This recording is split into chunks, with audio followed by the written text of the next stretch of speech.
Take care of your grandson and do the housework without complaining. That's all you're good for.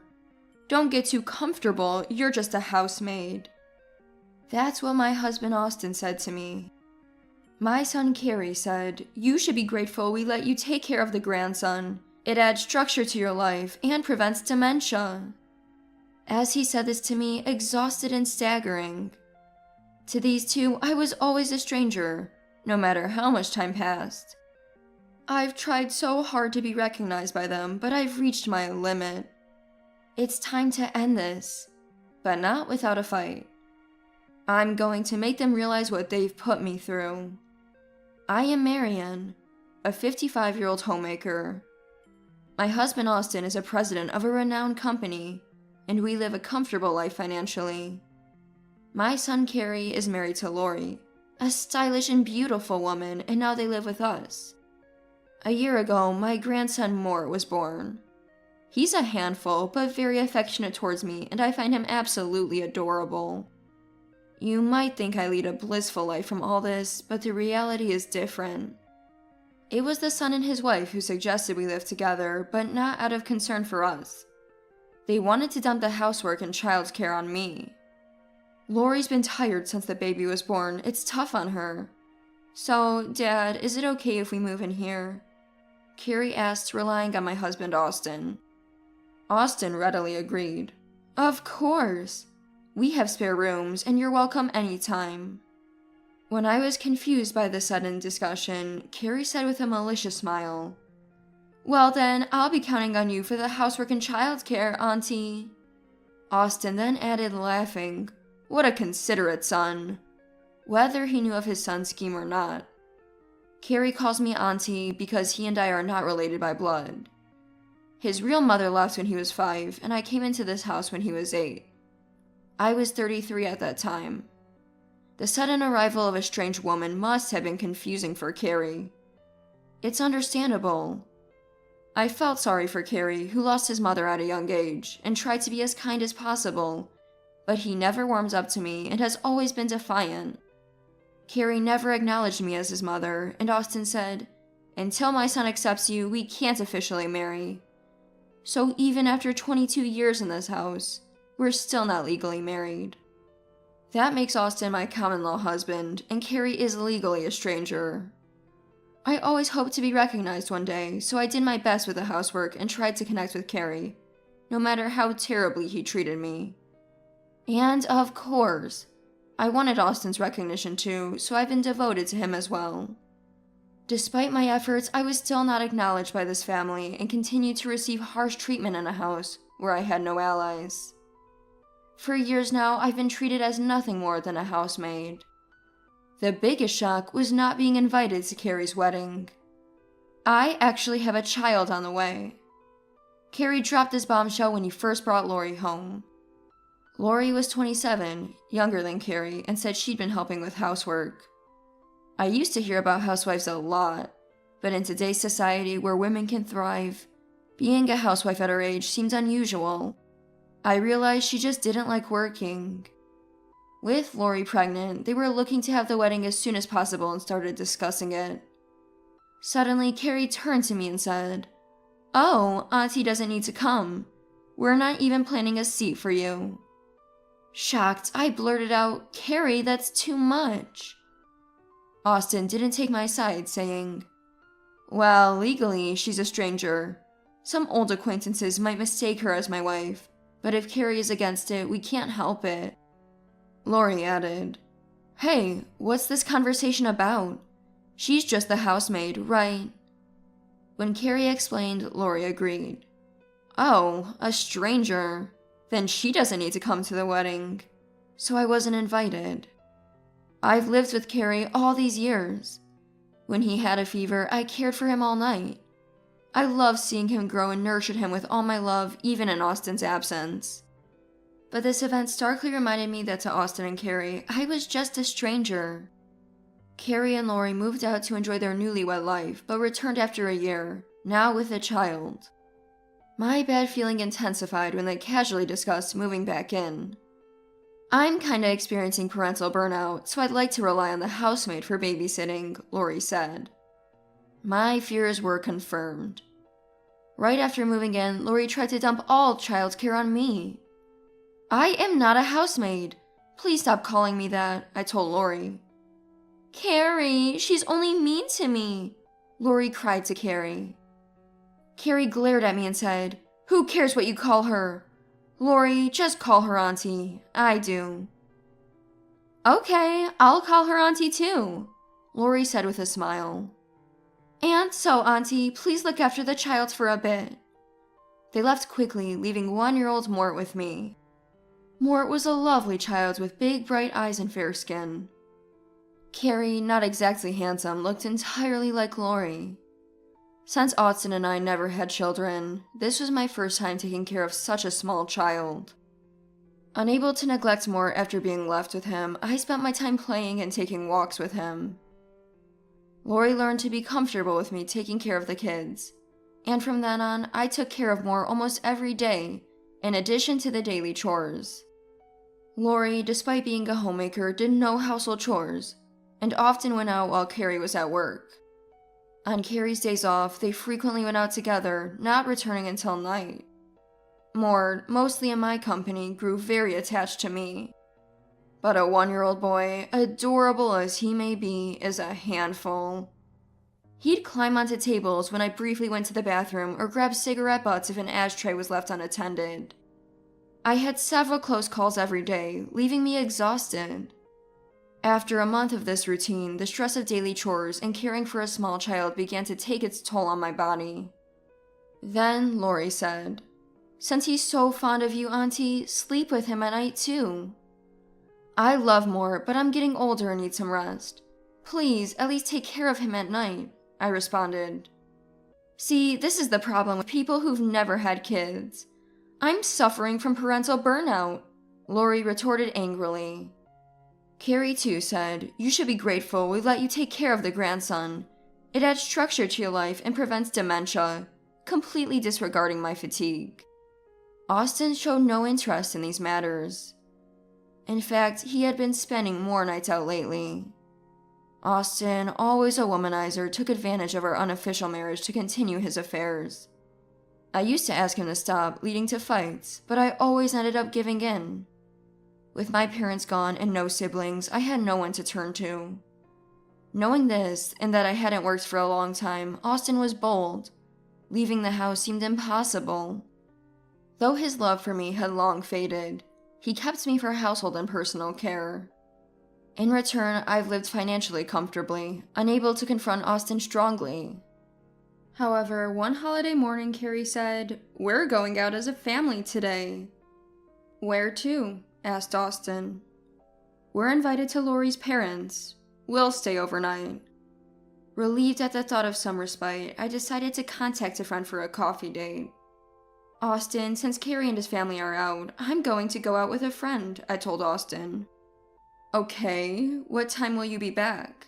He asked, unusually interested in my return time. I'll be back around 6 in the evening, I replied. All right, take your time, he said, surprisingly kindly. Perhaps it was the rare chance of being alone together that made him seem gentler. I'll buy some steak for dinner since it's just the two of us today. Let's eat together, I said before leaving the house. Austin could be kind to me at times. I was looking forward to having dinner together. After a 15-minute bus ride, I arrived at my favorite cafe, known for its delicious coffee and cakes. Marian, it's been a while, greeted Juliet as I entered. She was already seated waiting for me. We ordered coffee and cake sets and began catching up. I've been living with my son and his wife for about a month now, I said, knowing most people would envy such a situation. But Juliet knew my family's dynamics well. Oh, that must be tough for you, Marianne. His wife sounds quite troublesome, Juliet sympathized. Marianne, are you planning to stay in that house forever? Don't you want to become independent and leave? I couldn't handle it mentally. She expressed her concern. Thank you. I've thought about leaving many times, but for now I can live without worrying about basic needs. Some people have it much harder, I admitted. I had indeed considered leaving several times, but the fear of being lost without a home held me back. "Remember, if it gets too hard, you can always talk to me," Juliet offered. We were college friends, but Juliet, unlike me, had pursued a career and was now a successful editor-in-chief at a major publishing company. We weren't very close back then, but reconnected by chance about 10 years ago. Since then, we've been meeting for coffee and updates regularly. She was a valuable friend who patiently listened to my family grievances without judgment. Our time together was uplifting, and I felt refreshed from the usual stress. After saying goodbye to Juliet and buying steak, I returned home to find a heavily made-up woman in revealing clothes at the entrance. She glanced at me and left without a word. "Austin, who was that woman just now?" I asked, finding him in the living room, seemingly pleased and sipping wine. "A friend," Austin casually replied when I asked about the woman. The dining table had remnants of a meal she seemed to have prepared. "What did you eat?" I asked. "She made steak. It was delicious," Austin said cheerfully, completely forgetting what I had mentioned earlier about making dinner. Or maybe he never listened in the first place. To him, spending time with me was insignificant. That's all I was worth to him. I felt a sudden drop from the brief happiness to despair, overwhelmed and unable to think. I had reached my limit. Actually, well beyond it, long ago. This trivial incident triggered an onslaught of sadness and anger. My mind and body screamed for an escape. I ignored Austin, who was cheerfully talking about something. His mood shifted abruptly from cheerful to disgruntled when he realized I was ignoring him. "I don't know what's bothering you, but you should just quietly take care of the grandson and do the housework. That's all you're good for. Don't get too comfortable, you're just a housemaid," he shouted angrily.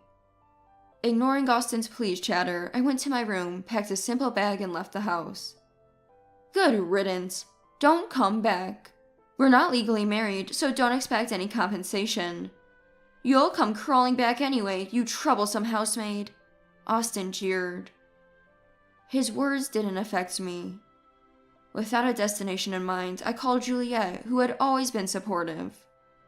After briefly explaining the situation over the phone, she invited me to her place.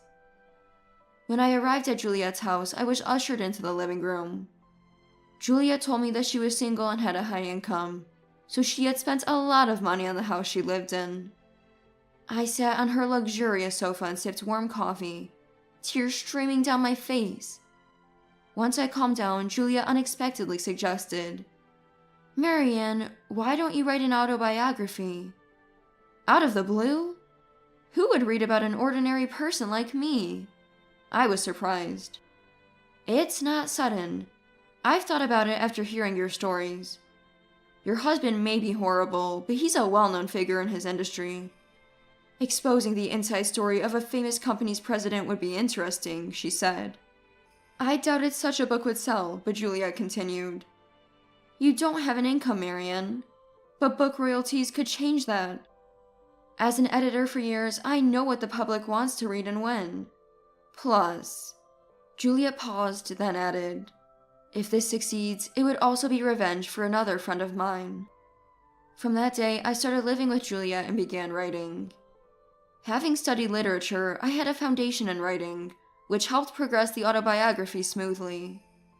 For a while after leaving the house, I heard nothing from them, but about a month later, I received countless calls from Austin and Carrie, phoning multiple times a day. Curious if it might add to my autobiography, I decided to answer once. "Yes?" "Where the hell are you? The house is a mess.